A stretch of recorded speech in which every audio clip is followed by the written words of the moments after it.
humans. I don't really like to talk a whole lot about those ghost hunting shows, but there's actually a couple different ones that have gone there, and they've gotten some really cool stuff. There's an older one called Most Haunted. It's a British one. I watched that recently. Yeah. Weirdly. I think it came on Netflix, right? Mm-hmm. Yeah, I think they have it on there. I'm not sure which one, but I've definitely seen it. It's the one with the redheaded girl. Yeah, but she used to be blonde. Yvette used to be blonde. Okay. Yep. And they've got that medium Derek that comes in, and he's got his like spirit guide, Sam, and everything. But when the medium went in, one of the things that he reported seeing were a brother and sister of about 3 and 5 years old crying because they were being sacrificed. Oh, that's really upsetting. The medium also said that he saw bodies all around him, and he had the most contact with a female entity who is referred to by John Humphreys and visitors of the inn as just, quote, the witch. Okay. No other name? Ever? Well, when the medium went in, he picked up on the name Elspeth, but there's no... It's also kind of a generic name. Yeah, there's no real, like, historical records to say that it was her. Before I get into the witch, though, I just also want to point this out. This is really interesting. One of the other things that he worked on in the men's kitchen was the fireplace. Mm-hmm. He wanted to restore it so that fires could be lit in it again. And when they started working on it, it broke open and there was a tunnel behind it. I love tunnels. We know this. I love tunnels. There's always tunnels. There are always tunnels. The tunnel goes to the St. Mary's Church. Oh, outstanding. Yeah. That's so fun. Okay. And actually, when it gets real rainy there, sometimes the tunnel floods into the men's kitchen. That's upsetting. That's sad. Yeah. But I mean, it's not a usable tunnel, but at one time it was. I mean, I'd still maybe use it. There's been too many times when I was younger trying to the crawl space directly underneath my parents' house. I've constantly looked at it and been like, well, it is really disgusting, but I might crawl in there and see what's in there. You remember I was just talking about the witch and how that was the most powerful entity that medium had come in contact with? Yeah. So the witch is so incredibly powerful and active at the inn that she has a whole backstory, and she even has her own room upstairs. And her room is, go figure, called the witch's room. Oh, how did they get that name? I don't know. It's very unique. It might be like, I don't know, it might be English. As the story goes, in the 1500s, a local woman who was accused by the church of being a witch sought refuge at the inn to hide out and be out of the public eye because she knew that people were after her. Right. And upon being discovered, she was dragged outside of the inn and burned alive on the property. I mean, like you do with anyone that's seeking sanctuary. Yeah, the witch, I'm going to be honest, she gets a real bad rap, and people are real scared of her, and they think she's real evil. But part of me is kind of like, I mean, I don't know. Maybe she's just pissed off from being dragged outside and burned alive. Maybe you didn't welcome her, and therefore she feels like she's mad. It's hard out here for a witch. Oh my God. She is one of the most seen apparitions, and she's reported from people that have seen the apparitions of her to be shorter in stature, somewhere around 5'2". She is said to have long... Is it me? You? Am I already dead? She's reported to be shorter in stature, around 5'2". She's said to have long, unkempt hair that's brown and very masculine features. Okay. John Humphreys described her as being unfriendly and evil. She is known to shake furniture, especially the bed in the witch's room when people are laying on it. Like, stop this premarital sex. Stop it. Save yourself for the incubus. She's also said to emit feelings of oppression, and she frequently either pushes people or delivers physical blows, and sometimes in the past has actually injured people as they feel like they've been punched in the stomach or chest and the wind has been taken out of them. A lot of people have actually collapsed because of it. Wow. And the witch also, as you had mentioned earlier, has a familiar who follows her around. Oh. With a kitty. So the witch also has a familiar who follows her around. It is a large black cat who appears to be about the size of a German shepherd, like really gigantic, and it has... Also, like, why wouldn't you want a big cat? I know. It looks like a jungle kitty. Oh, like, make one. And it has just piercing eyes. So visitors who have encountered the cat leave with 3 scratches on them, which in the paranormal world is seen as demonic because a lot of ghost hunters believe that it is a mockery of the Trinity. Mm-hmm. Although no animals live in the house or have inhabited it, in recent years, many EVPs that have been recorded in the house show up with sounds of cats meowing in the background.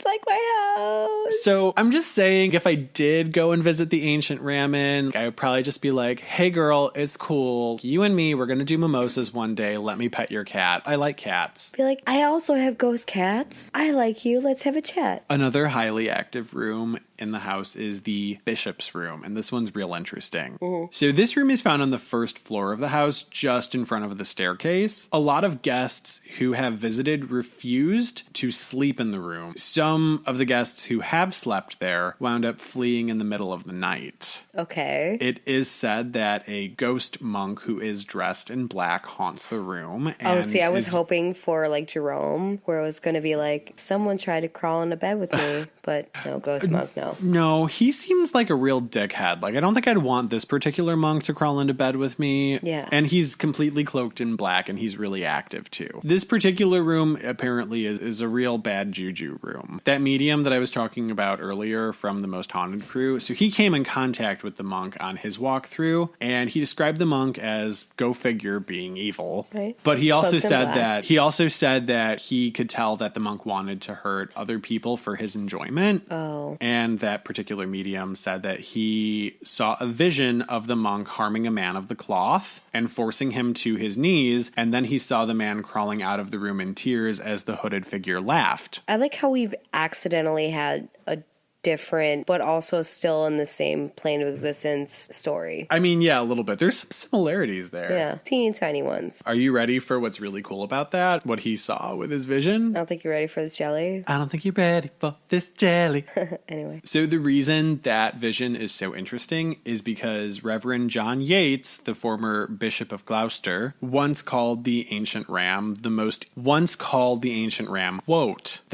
evil place I have ever had the misfortune to visit. Wow. End quote. And he said that following a failed attempt to exorcise the evil spirits from the inn. Okay, but like if you don't prescribe to the same religion, you're not going to be exorcised. They're going to be like, no. The bishop did in fact end up fleeing the inn after encountering an entity in the bishop's room. And according to John Humphreys, a known 10 people who have visited have needed to be exorcised by the church after experiences in the bishop's room. Needed to. Like actually, wow. Like they went and had exorcisms, which is a big deal. Because they're not They don't do very that. often. Yeah, because, the Catholic Church is kind of trying to break away from that whole old school look. Well, it's not even that. Even in old school times, they were very aggressively trying to make sure that they just didn't have a psychological problem. They're trying a lot harder to break away from it now. The hoops you have to jump through, it's crazy. No, I'm in.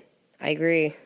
Let's do it. Some guests have been so terrified by what they've encountered at the inn that they've actually gone so far as to jump out of windows to escape. Wow. Yeah. That takes way too much. Okay, well, first floor windows. So just let's talk about that. Still. They've gone out windows. Nobody was injured, thank God. I've gone out windows, but it was because I got caught doing something not great. But it takes a lot for that situation when you can be somewhere else. I used to jump out my window when I was in high school to sneak out of the house at night. So some firsthand accounts of the inn and its hauntings come from John Humphrey's daughter, Caroline Humphreys, who, along with her mother, refused to sleep at the inn after a certain point, which we talked about.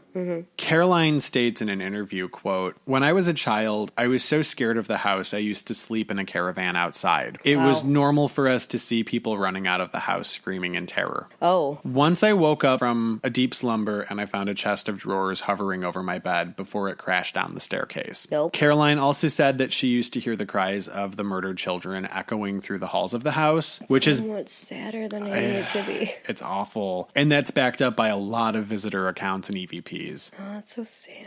One room in which she always believed the sounds would emanate from is now filled with stuffed animals and children's toys, which seems to have calmed down the activity in that room a little bit. Well, because it's like giving a gift to say, like, hey, man, I'm sorry. Exactly. Also, I thought it would be fun if I pulled up some reviews from TripAdvisor to see what a couple of real life people have said about their visits there.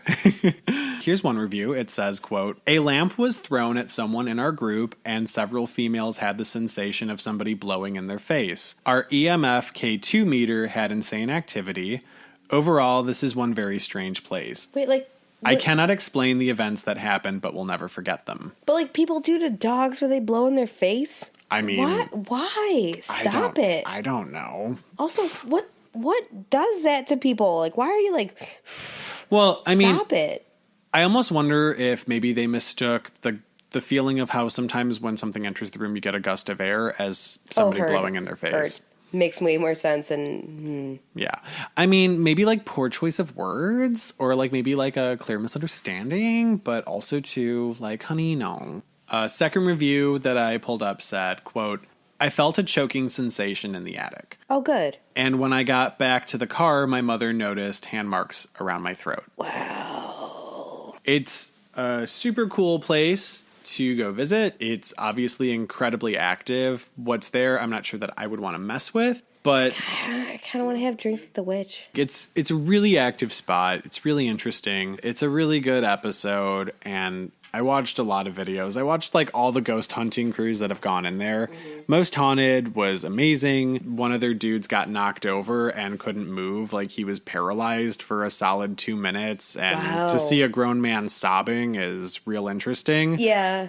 When Zach Bagans from Ghost Adventures went there, one of the things that they did, because they're real big fans of instigating things that they probably shouldn't, was they brought in a witch by the name of Lady Snake, who is a big deal which is a great name to begin with. Yes. The whole goal for them, because like I said, they're real big taunters, was they wanted her to perform a ritual to heighten the activity. So she was like, okay, you know, if you want me to do this for you, there's no going back, and I'm not going to finish the second part of it. You guys have to do that yourselves, because I'm not putting myself on the line like that. And they were like, do it. So she goes through, she opens up a circle, and then she tells them basically to finish it. And then all of a sudden they're catching growling noises on their cameras, and there's a gust of wind in the room. And it literally got so cold in the room that on camera you can see all of their breath. Wow. All of their breath. That's kind of really cool though. I mean, that's why I was saying I didn't really want to have to use Ghost Adventures as a reference, but what they got was kind of incredible. Just, if you listen to it and you look at the breath and then you hear the growling that they captured, it's real terrifying. And I liked that the witch was like, nope, Lady Snake is going back to her altar for protection. Toodaloo. I'm out, and fuck you, bro. Yeah, riding away from your bullshit like toodaloo, motherfucker. So that is the ancient Rammin. I was very upset because I had told the other part of that story, and I was always furious that we never actually got to release either of them because they're so good. But I'm really happy you did today. Also, now I'm really happy that you get to release the other story, the true crime story that didn't come out. Yeah, it's going to be a little while because I don't know how much you can forget about that. I forget a lot of things. And you also, a lot of the time, drink during your show. That was super fun. I'm very excited. The unfortunate thing is I always confuse it with that other one. The Hellfire Club. So I have a great toast because I did our true crime today and I need to fix it. So I used to know a clever toast, but now I cannot think it. So fill your glass to anything and damn your souls, I'll drink it. Yay, that was so good. But not water though.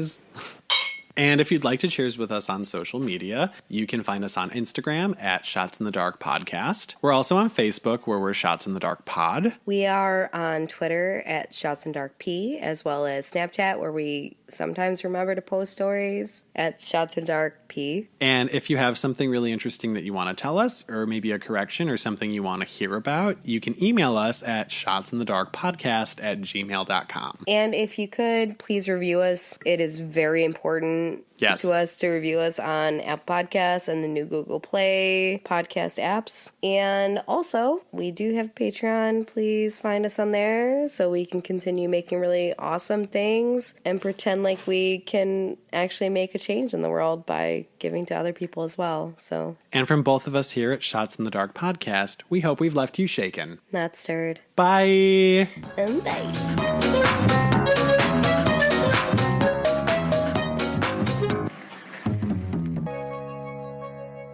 I'm not Beyonce.